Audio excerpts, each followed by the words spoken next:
Hey guys, it's Sunday. Do you know what that means? That means I'm gonna read you a bedtime story. And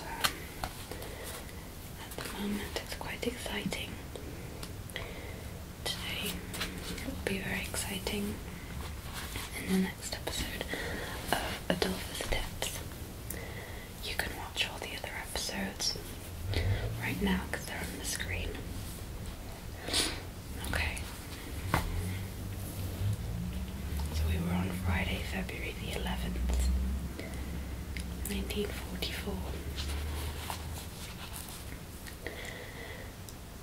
I don't need to tell Barry. He already knows. Here's how. I got up early this morning while it was still dark, just as I'd planned. There was no one about. I heard the cows mooing in the parlour as I ran across the farmyard. I could hear Mum singing to them. She likes to sing to them when she's milking.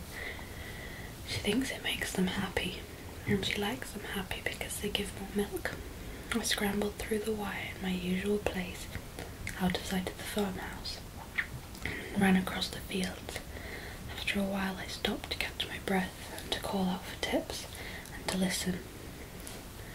That was when I heard the sound of panting coming from behind me. I thought it was the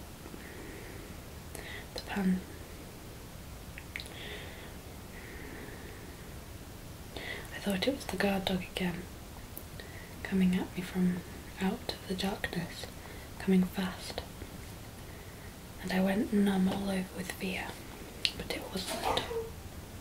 Goodness, that scared me. My mum sneezed.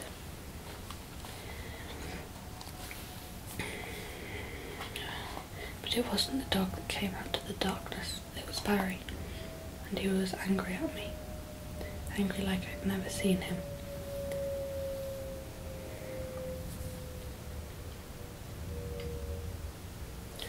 Noise just seems to like to settle in all of my videos. It's really annoying. Like I'd never seen him. He got hold of me and was shaking me. He said he knew I'd been up to something. He'd got up to go milking with Mum and he'd seen me running off. Sorry, I'm so sorry.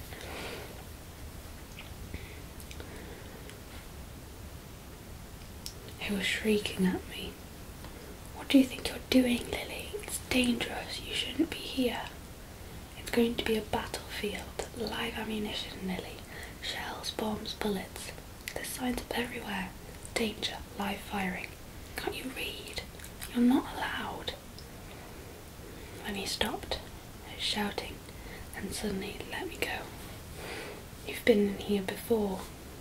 You've been through the wire lots of times, haven't you?" he said. "You're looking for tips, aren't you?" When I began to cry, he sat me down under the hedge. I told him everything then. All about Addie and Harry. All about yesterday and how I'd looked and looked and couldn't find tips anywhere. How I was sure she was still alive. Barry didn't say anything for a while. Just picked at the grass. Don't need to sneeze. I'm not going to sneeze now.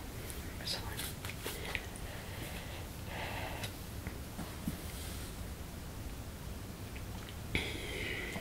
Barry didn't say anything for a while, just picked at the grass.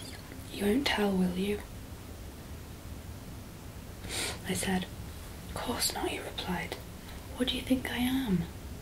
But we've got to get out of here now."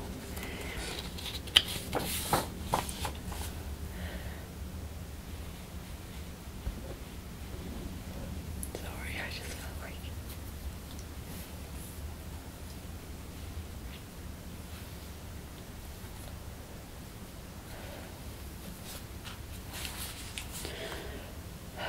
"Just one more look," I said. "Please, Barry. She could be waiting for us right now. Please." I knew he'd let me, and he did.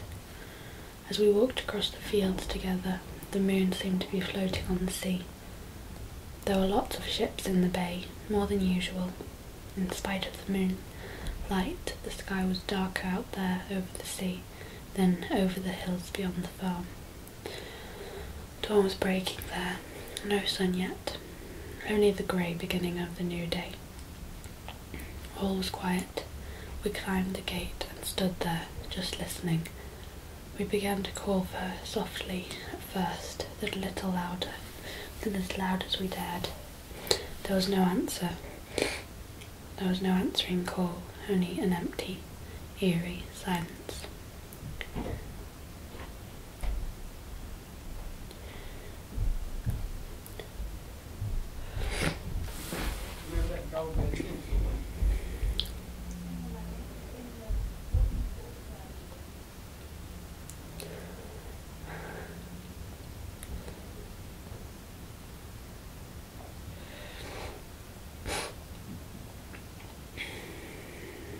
But it was strange because I felt the silence seem to be waiting for something to happen. So when it did, I was nearly as surprised as I should have been.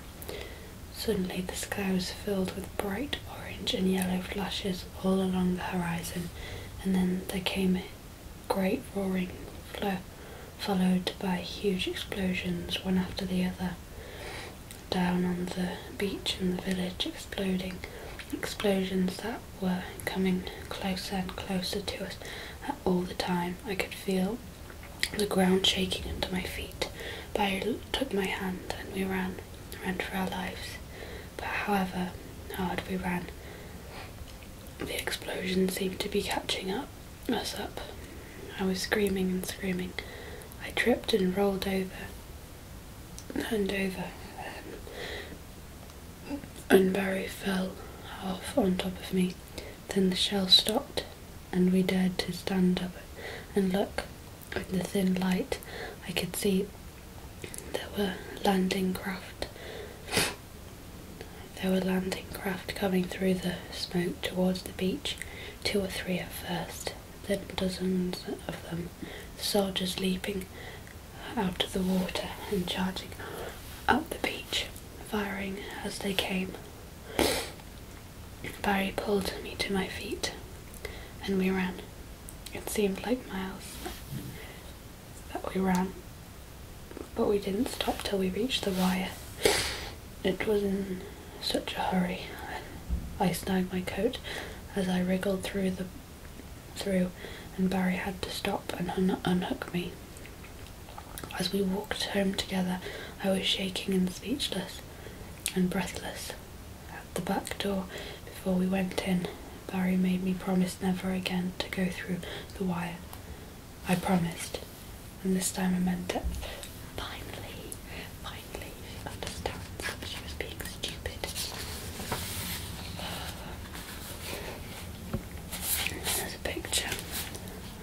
Soldiers running through the water with bombs and shells dropping in the water and this beach there.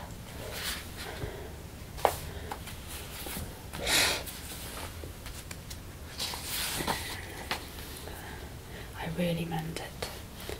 I was frightened out of my skin. I'm not going back in there. Not anymore. Not for tips. Not for all the tea in China.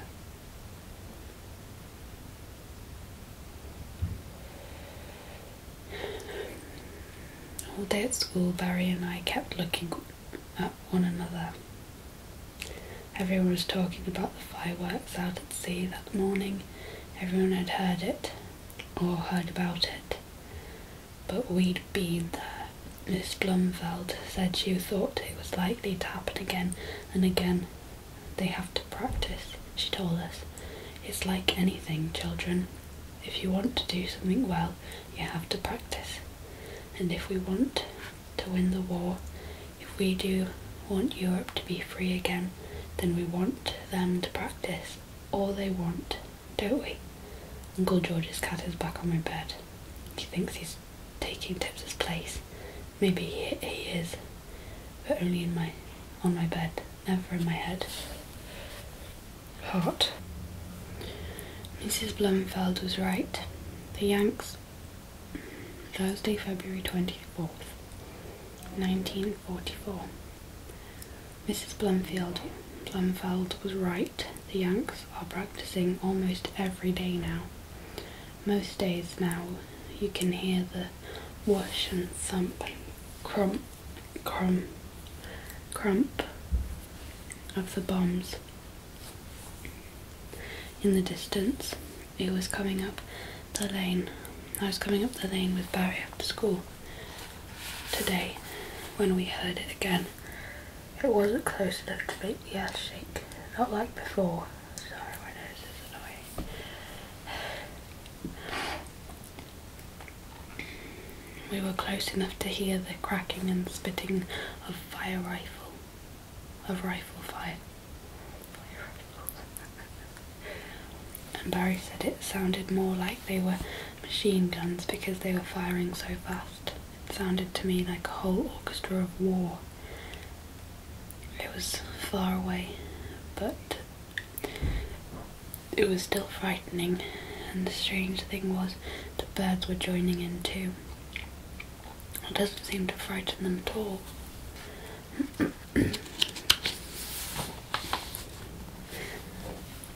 Friday, March the 3rd, one day after my birthday. 1944, I'm not 67, I'm not 70, don't worry. But birthday is March 2nd, just to let you know. It's like a miracle. We were just sitting in the kitchen having our tea when we heard a car outside. Uncle George's dog was going mad. Mum said to see who it was. By the time we went out, Uncle George's dog was attacking the tyres, biting and snapping at them. It was a Jeep. Addie was in it, and Harry too. It was the first time I've ever seen them without their helmets on. They looked even younger somehow. Not men at all, like the other soldiers, more like boys. Got something for you, Lily, said Daddy, and his smile seemed like a laugh waiting to happen. Something that's going to make you real happy. I thought it would be some chocolate or something, but it wasn't. Harry reached into the back of the Jeep and lifted out a cardboard box, which was meowing. You said black and white, right? Harry said, giving it to me. We found this one hiding away in that old hotel down on the beach. She's blacker than me and whiter than you. Scratching some too. Scratches some too.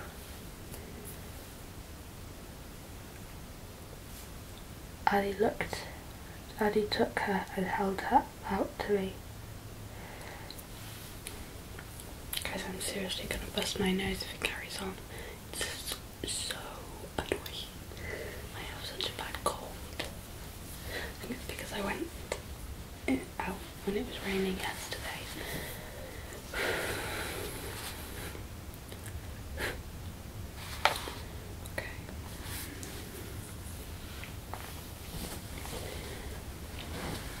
I knew her at once from her green eyes, from her markings, her white paws, and from the deep roaring purr inside her as I took her into my arms and hugged her onto my cheek. I'm not sure how it happened after that. I know I was crying a lot, and then hugging Addie and Harry. I know they were about to get back in the Jeep when Mum came out, and minutes later we were sitting round the kitchen table.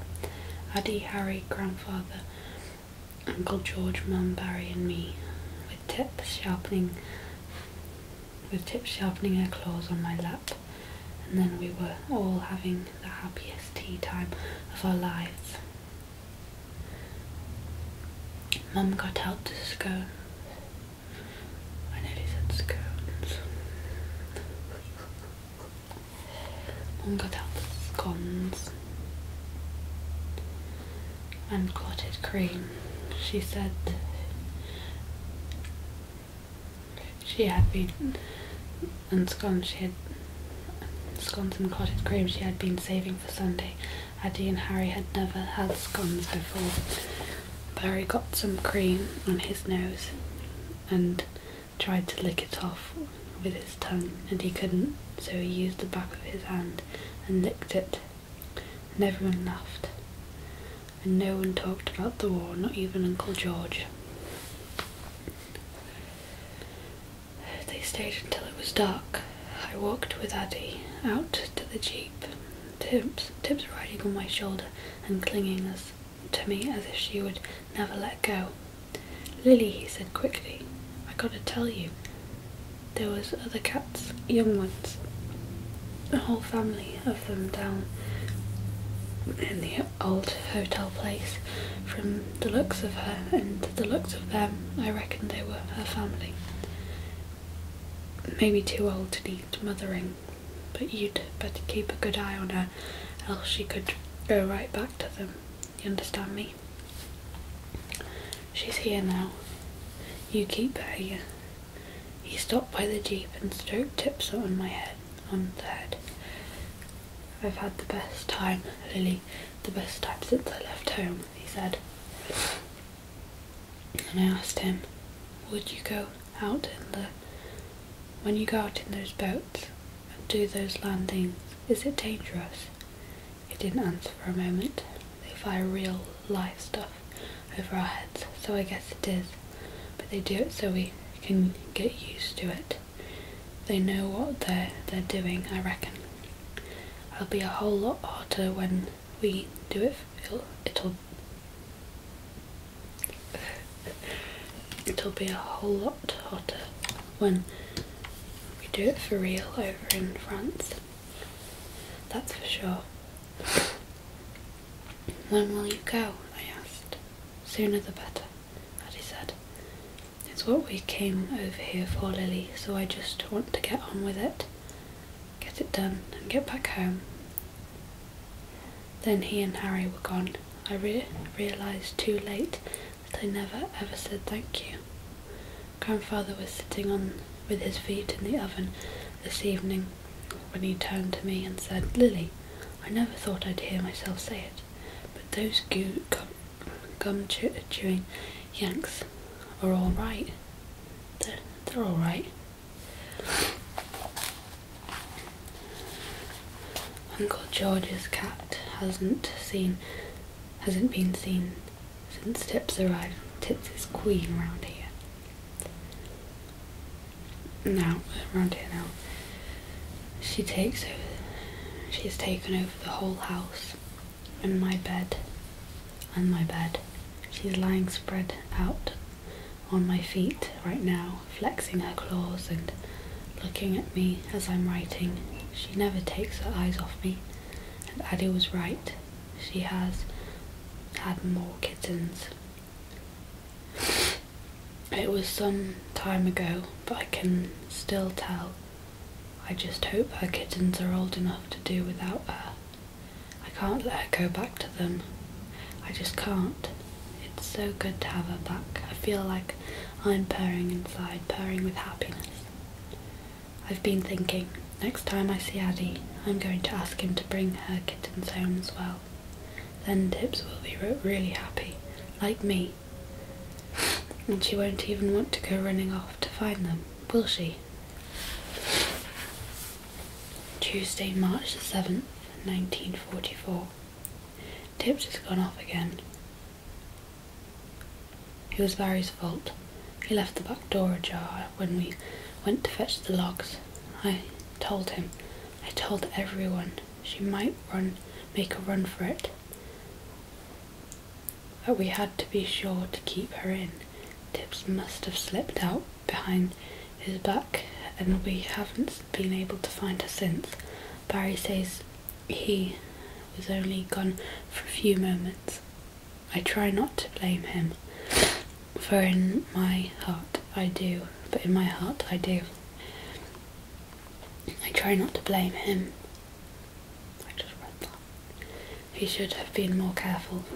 I'm more cross than upset. At least I know where she must have gone. Back to her kittens, back to the hotel. At least I know she's alive. As soon as I can tell Addy, and he can go and fetch her back again. And the kittens too, this time. He'll do it for me. I know he will. Today was such a beautiful day too. Clear skies and blue sea. There are primroses all over the hedge, and celandine too. I don't know what celandine is. Why do sad things have to happen on beautiful days? And Barry's miserable too because he thinks I'm angry with him. I'm not really, not much anyway. I'll make it up to him tomorrow. We heard lots more big explosions today, one huge one that shook the whole house. I hope Addy and Harry are all right. Wednesday, March the 8th, 1944. Someone said it first on the school bus this morning. I couldn't believe it. I didn't want to believe it, but Miss Blomfeld told us it was the truth. It was true. The Slapton Beach Hotel was blown up yesterday. Blown to pieces during a landing exercise. She says there's nothing left but rubble. Barry picked some primroses for me on the way home this afternoon because he thought they'd make me feel better. I suppose. But they won't, they don't. This time I know I won't see Tips again. There's no point in even hoping. Not anymore. She had her 9 lives, I suppose. But kittens didn't, did they? I can't even cry, I'm too sad. Uncle George's cat came in a few minutes ago. Maybe she knows what's happened. Maybe he knows what's happened, and he's trying to be kind. I've put him out now. I don't want any other cat, not ever. That is just so depressing.